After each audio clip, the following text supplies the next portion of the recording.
मित्रों, उपनिषदों में एक ऐसी अनूठी साधना पद्धति का निर्देश किया गया है जिस पर आरूढ़ होकर साधक महज 6 माह में ही सदेह गारंटेड परम पद यानी मोक्ष को प्राप्त कर सकता है।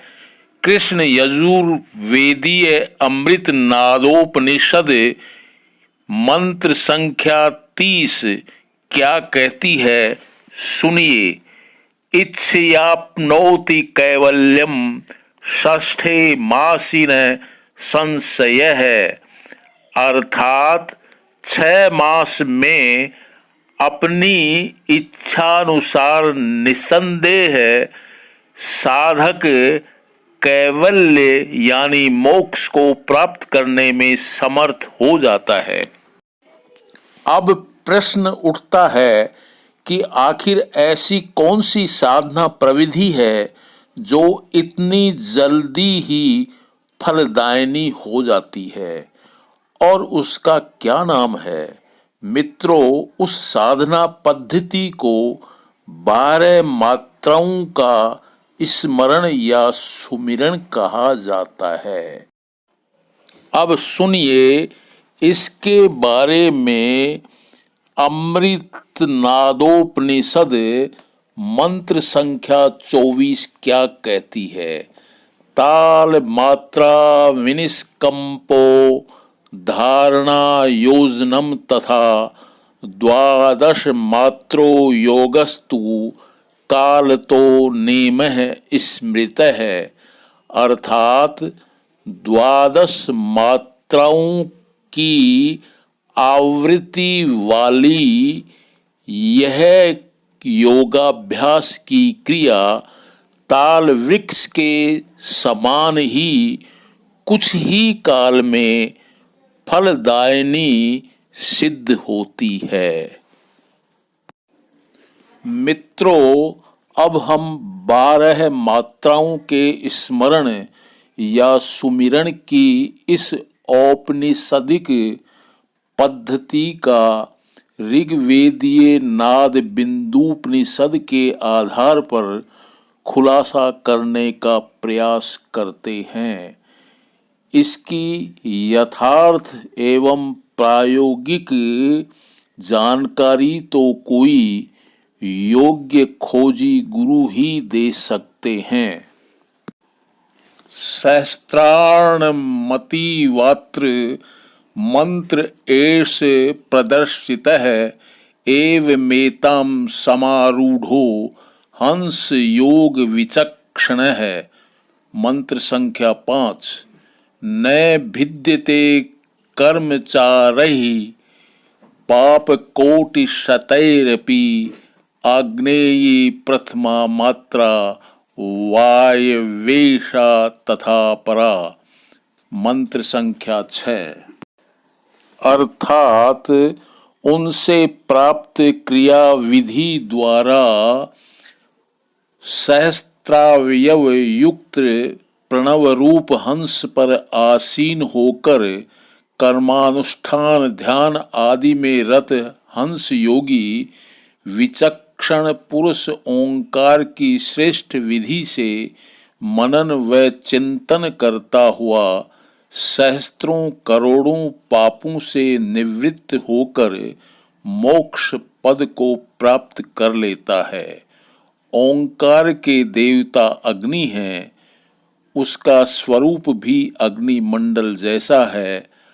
अकार नामक प्रणव की प्रथम मात्रा आग्नेयी कही गई है और उकार नामक द्वितीय मात्रा वायव्या कही गई है। इस वायव्या के देवता वायु हैं और वह वायुमंडल की भांति रंग रूप वाली है। भानुमंडल संकाशा भवेन्न मात्रा तथोत्तरा परमाचार्ध मात्रा या वारुणीम ताम विदुर बुधाः, मंत्र संख्या 7। तत्पश्चात मकार नामक यह तृतीय मात्रा सूर्य मंडल के समतुल्य है।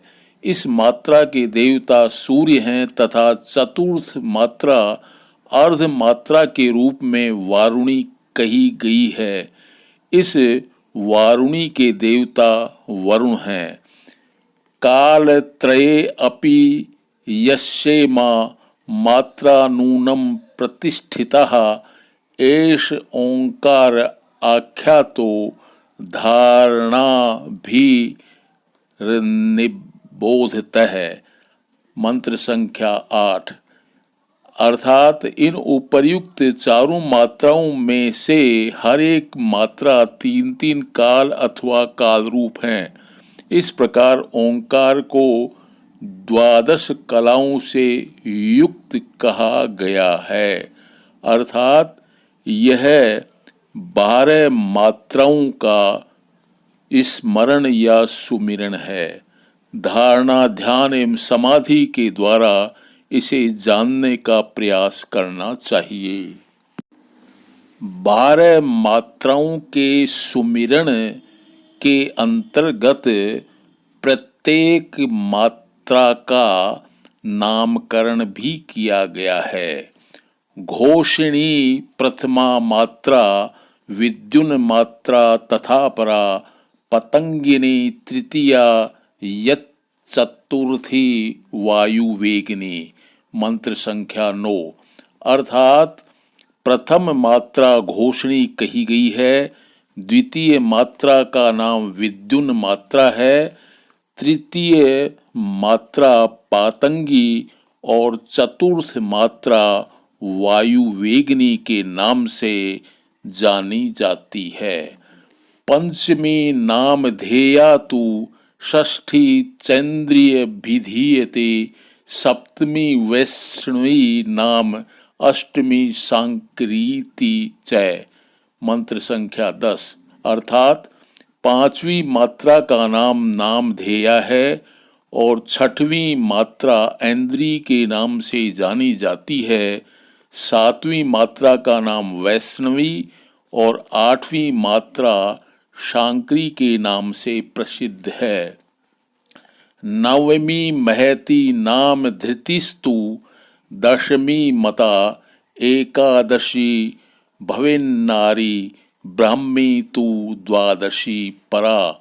मंत्र संख्या 11। नौवीं मात्रा महती तथा 10वीं मात्रा को धृति या ध्रुवा कहा गया है। 11वीं मात्रा नारी या मौनी और 12वीं मात्रा ब्राह्मी के नाम से जानी जाती है।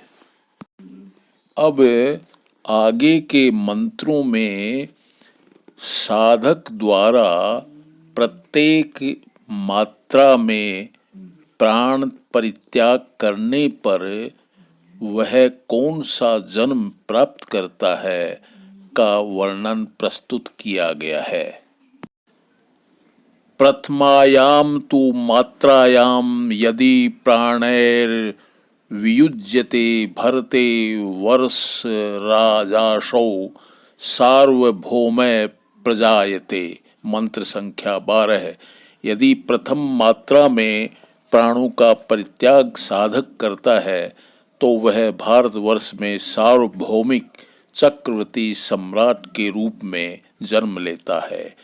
द्वितीयायाम समुत्क्रांतो भवेद्यक्षो महात्म्यवान विद्याधरस्तृतीयायाम गांधर्वस्तु चतुर्थिका। मंत्र संख्या 13। यदि द्वितीय मात्रा में साधक प्राणों का उत्क्रमण करता है तो वो महान महिमाशाली यक्ष के रूप में उत्पन्न होता है। तृतीय मात्रा में प्राण त्यागने पर विद्याधर और चतुर्थ मात्रा में प्राण परित्याग करने पर वह गंधर्व के रूप में जन्म लेता है। पंचम्यामथ मात्रायाम यदि प्राणैर वियुज्यते उषितः सह देवत्वं सोमलोके महीते। मंत्र संख्या 14। यदि पांचवी मात्रा में साधक के प्राणों का उत्क्रमण होता है तो वह तुषित नामक देवों के साथ निवास करता हुआ चंद्रलोक में सम्मानित होता है। षष्ठ्यामिन्द्रस्य सायुज्यं सप्तम्यां वैष्णवं पदम अष्टम्यां व्रजते रुद्रम पशूनां च पतिम तथा। मंत्र संख्या 15। यदि छठवीं मात्रा में प्राण त्यागता है तो साधक देवराज इंद्र के सायुज्य पद को प्राप्त करता है। सातवीं मात्रा में प्राण त्याग करने वाला विष्णु के पद वैकुंठ धाम को प्राप्त करता है तथा आठवीं मात्रा में पशुपति भगवान शिव के रुद्रलोक में जाकर उनकी समीपता का लाभ प्राप्त करता है। नवम्यां तो महरलोकम दशम्यां तो जन्म व्रजेत एकादश्यां तपोलोकम द्वादश्यां ब्रह्म शाश्वतम। मंत्र संख्या 16। नवीं मात्रा में महलोक को, 10वीं मात्रा में जनयलोक अर्थात ध्रुवलोक को प्राप्त होता है, 11वीं मात्रा में तपोलोक को और 12वीं मात्रा में साधक शाश्वत ब्रह्मलोक को प्राप्त करता है। यह जो हमने चर्चा की है वह थी साधना की पूर्णता की प्राप्ति से पूर्व ही किसी साधक के प्राणोत्सर्ग पश्चात वह विभिन्न पदों में जन्म या लोकों की प्राप्ति करता है। ततः परतरम शुद्धम व्यापकम निर्मलम शिवम सदोदितम परम ब्रह्म ज्योतिषा मुदित यो यतः। मंत्र संख्या 17 नाद बिंदुपनिषद। अर्थात शाश्वत ब्रह्म से भी परतर अर्थात परे, श्रेष्ठ, व्यापक, शुद्ध, निर्मल और कल्याणकारी तथा सदैव उदीयमान पर ब्रह्म पद है। उसी से सभी तरह की ज्योतियां यथा अग्नि, सूर्य, चंद्र आदि प्रादुर्भूत हुई हैं।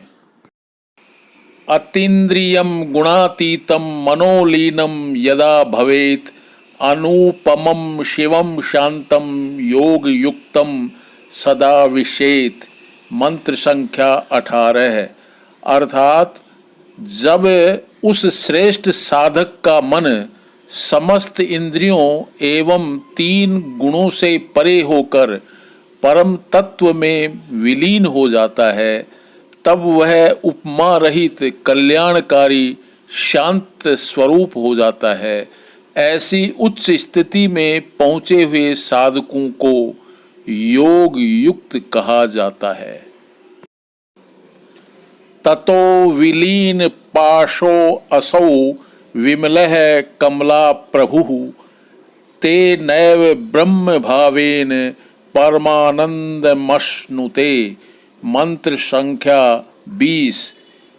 अर्थात इस प्रकार उस साधक के समस्त सांसारिक बंधनों का शमन यानी क्षय हो जाता है। वह निर्मल कैवल्य पद को प्राप्त कर स्वयं ही परमात्म स्वरूप हो जाता है। वह ब्रह्म भाव से परमानंद को प्राप्त करके असीम आनंद की अनुभूति करता है। उत्पन्ने तत्व विज्ञाने प्रारब्धम नैव मुंचति तत्व ज्ञानोदया दूर्ध्वम प्रारब्धम नैव विद्यते।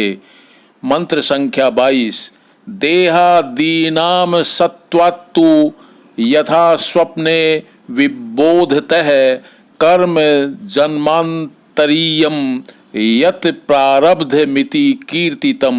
मंत्र संख्या 23। अर्थात आत्मज्ञान के प्रादुर्भूत होने पर भी प्रारब्ध स्वयं त्याग नहीं करता, किंतु जैसे ही तत्व ज्ञान का प्राकट्य होता है वैसे ही प्रारब्ध कर्म का क्षय हो जाता है। जैसा कि स्वप्न लोक के देहादिक असत होने के कारण जागृत होने पर विलुप्त हो जाते हैं। विगत जन्मों में जो किए हुए कर्म हैं, उन्हीं कर्मों को प्रारब्ध कर्म की संज्ञा प्रदान की गई है।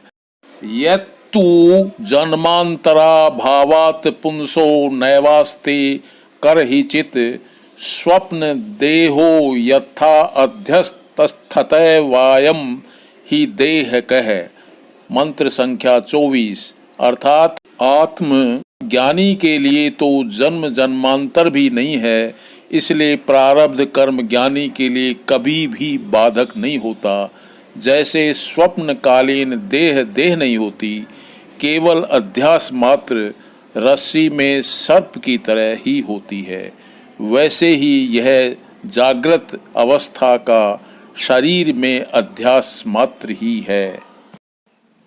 मित्रों, अब हम 12 मात्राओं की स्मरण विधि के अंतर्गत संक्षेप में मन को वश में करने की प्रविधि पर विचार करते हैं। इसको 2 चरणों में विभक्त करके समझाने का प्रयास कर रहे हैं। प्रथम चरण के अंतर्गत हम सर्वप्रथम अमृत नादोपनिषद मंत्र संख्या 30 को लेते हैं, जो कहता है ब्रह्म प्रणव संधानम नादो ज्योतिर्मयः शिवः स्वयमाविर्भवेदात्मा मेघा पायेंग अंशुमानिव। अर्थात ब्रह्म प्रणव के संधान से नाद रूप में ज्योतिर्मय शिव यानी परब्रह्म का प्रादुर्भाव ठीक उसी प्रकार होता है जिस प्रकार बादलों के हट जाने से भगवान भास्कर प्रकाशित हो जाते हैं। कृष्ण यजुर्वेदीय ध्यान बिंदुपनिषद मंत्र संख्या 13 में अष्टांगम अर्थात प्रणव के 8 अंग घोषित करती है, जो अकार उकार मकार नाद बिंदु कलातीत और उससे भी परे हैं। अतः नाद बिंदुपनिषद मंत्र संख्या 31 कहती है सिद्धासने स्थितो योगी मुद्राम संधाय वैष्णवीम शृणुया दक्षिणे कर्णे नादमंतर्गतम सदा। अर्थात साधक को सिद्धासन में बैठने के पश्चात वैष्णवी मुद्रा धारण करनी चाहिए। तदंतर दाहिने कान के अंदर उठते हुए नाद अर्थात अनाहत ध्वनि का सतत श्रवण करना चाहिए। सूक्ष्मम सूक्ष्मतरम नादमेव परामृशेत मंत्र संख्या 36। इस प्रकार साधक को सूक्ष्म से भी सूक्ष्मतर नाद के सुनने का अभ्यास करना चाहिए। विस्मृत्य सकलम बाह्यम नादे दुग्धम्बु वनम मनः एकी भूयाथ सहसा चिदाकाशे विलीयते मंत्र संख्या 39। अर्थात साधक का मन सभी सांसारिक बाह्य प्रपंचों से विस्मृत होकर दूध में मिश्रित जल की भांति नाद में एकीभूत हो जाता है। इस प्रकार वह मन नाद के साथ अकस्मात ही चिदाकाश में स्वयं को विलय कर लेता है। विस्मृत्य विश्व में काग्रह कुत्र चिन्ह ही धावती मनोमत्त गजेन्द्रस्य विषयोद्यानचारिणः मंत्र संख्या 44। नेमा मन समर्थो अयम निनादो निशितांकुशः नादो अंतरंग सारंग बंधने वागुरायते। मंत्र संख्या 45। अंतरंग समुद्रस्य रोधे वेलायते अपि च ब्रह्म प्रणव संलग्न नादो ज्योतिर्मयात्मक है। मंत्र संख्या 46। अर्थात इसके बाद वह मन विश्व यानी सांसारिकता को भुला करके तथा एकाग्रता को धारण करके इधर उधर कहीं भी नहीं दौड़ता है। विषय वासना रूपी उद्यान में विचरण करने वाले मन रूपी उन्मत्त गजेंद्र को वश में करने में यह नाद रूपी अति तीक्ष्ण अंकुश ही समर्थ होता है। यह नाद मन रूपी हिरण को बांधने में जाल का कार्य करता है और मन रूपी तरंग को रोकने में तट का काम करता है। ब्रह्म रूप प्रणव में संयुक्त हुआ यह नाद स्वयं ही प्रकाश स्वरूप हो जाता है। मनस्तत्र लयम याति तद विष्णोः परमं पदम तावदाकाश संकल्पो यावत् शब्दः प्रवर्तते। मंत्र संख्या 47। अर्थात मन उस प्रकाश में विलय को प्राप्त हो जाता है। वही भगवान विष्णु का परम पद है। मन में आकाश तत्व का संकल्प तभी तक रहता है जब तक कि शब्दों का उच्चारण और श्रवण होता है। यही बात भगवान श्री कृष्ण उत्तर गीता 1:41-42 में बोल रहे हैं। अनाहतस्य शब्दस्य तस्य शब्दस्य यो ध्वनि 41। ध्वनेरंतर्गतम ज्योति ज्योतिरंतर्गतम मनः तन्मनो विलियम याति तद विष्णोः परमं पदम 42। श्री आदिनाथेन सपाद कोटिलयम प्रकाशः कथिता जयंती नादानुसंधानक मेकमेव मन्यामहे मुख्यतमं लयानाम। हठ योग प्रदीपिका 4:66। अर्थात श्री आदिनाथ शिवजी ने मन के लय करने की 1.25 करोड़ युक्तियां बताई हैं। उनमें नादानुसंधान विधि को ही प्रमुखतम बताया है। अब हम मन के नियंत्रण की प्रविधि के द्वितीय चरण की बात करते हैं। अमृत नादोपनिषद मंत्र संख्या 16 कहता है, मनः संकल्पकम ध्यात्वा संक्षिप्यात्मनि बुद्धिमान। अर्थात बुद्धिमान मनुष्य मन को संकल्प रूप में जानकर उसे आत्मा में लय कर दे। और यही उपाय श्री कृष्ण भगवान ने अर्जुन को बताते हुए कहा है, आत्म संस्थम मनः कृत्वा न किंचिदपि चिंतयेत। श्रीमद् भगवत गीता 6:25। क्योंकि मन आत्मा अर्थात अक्षर से उत्पन्न होता है, अतः वह उसी में समा सकता है। अन्य और कोई उपाय नहीं है। मित्रों, जब मन आत्मा में लय हो जाता है, ऐसी स्थिति को अमन अवस्था कहा जाता है। काष्ठवज्ज्ञायते देह उन्मनयावस्थया ध्रुवम न जानाति स शीतोष्णम न दुखम न सुखम तथा। नाद बिंदुपनिषद मंत्र संख्या 53। अर्थात उस अमन अवस्था के प्राप्त होने पर शरीर लकड़ी की भांति चेष्टा रहित हो जाता है। वह मन न शीत जानता है न गर्मी जानता है और न ही उसे सुख दुख का अनुभव होता है। अब प्रश्न उठता है कि इस औपनिषदिक 12 मात्राओं का सुमरण कैसे किया जाए।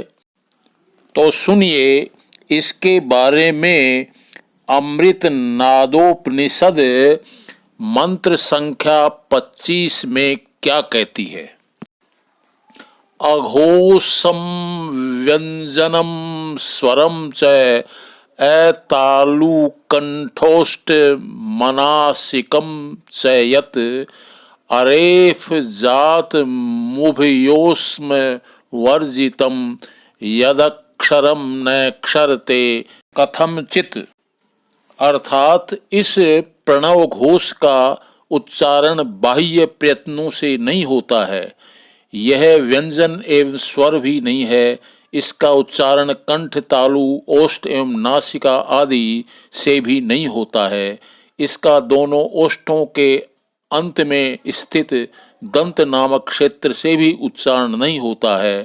प्रणव वह श्रेष्ठ अक्षर है जो कभी भी च्युत नहीं होता। मित्रों, 12 मात्राओं का सुमिरण कबीर पंथ में भी प्रचलित है। अतः प्रश्न उठता है कि क्या उपनिषदों वाले 12 मात्राओं के स्मरण को ही कहीं कबीर पंथ ने तो नहीं अपना लिया। मित्रों, अब प्रश्न उठता है कि ऐसा विचार उत्पन्न ही क्यों हुआ। इसके पीछे कुछ कारण हैं। वे हैं दोनों में पाई जाने वाली कुछ समानताएं। पहला, औपनिषदिक एवं कबीर पंथी दोनों पद्धतियों का एक ही नाम होना, अर्थात 12 मात्राओं का सुमिरन। दूसरा, निहतत्वदर्शी संत राम कुमार साहिब ने अपने 19 दिसंबर 2021 पार्ट 2 उपदेश में बताया कि उन्होंने दरियाव साहिब के पंथ के गुरु से 12 मात्राओं का नाम लिया था, जो आज दुर्लभ है। इस सुमिरन की खास बात यह है कि सुमिरन करते करते यह ऑटोमेटिकली 8 मात्राओं का रह जाता है, फिर 4 मात्राओं का रह जाता है, फिर 1 मात्रा का रह जाता है, फिर 0 मात्रा का हो जाता है। और जो मात्राएं घटती जाती हैं, इसका पावर बढ़ता जाता है। और उन्होंने यहाँ तक कहा कि जब 12 मात्राओं का सुमिरन सिद्ध हो जाता है तो यह एक तरह से परमात्मा से बात करने का मोबाइल नंबर ही सिद्ध होता है। औपनिषदिक 12 मात्राओं के स्मरण में भी ठीक इसी प्रकार 8, फिर 4, फिर 0 मात्राएं हो जाती हैं। तीसरी समानता है कि दोनों ही पद्धतियों में साधना करने पर 6ठे मास में परम पद की प्राप्ति हो जाना। निहतत्वदर्शी संत राम कुमार साहिब अपनी पुस्तक परम सत्य दर्शन पृष्ठ संख्या 130 पर कबीर वाणी प्रस्तुत करते हुए लिखते हैं, कुंज कमल पर सुरती राखे, सुमिरन कर अमृत रस चाखे, बाएं सुरत जान न देही, तहाँ है मन माया की फेरी। इस विधि ध्यान लगावे, छठे मास मम दर्शन पावे। यही बात अमृत नादोपनिषद मंत्र संख्या 30 में कहती है। इच्छयाप्नोति कैवल्यम षष्ठम मासिन संशयः। अब औपनिषदिक और कबीर पंथीय 12 मात्राओं के सुमिरन की टेक्निक एक ही है या भिन्न भिन्न, इसका निर्णय तो निहतत्वदर्शी संत रामकुमार साहिब एवं 3 अन्य कबीर पंथी गुरु साहिबान ही कर सकते हैं। Please subscribe it.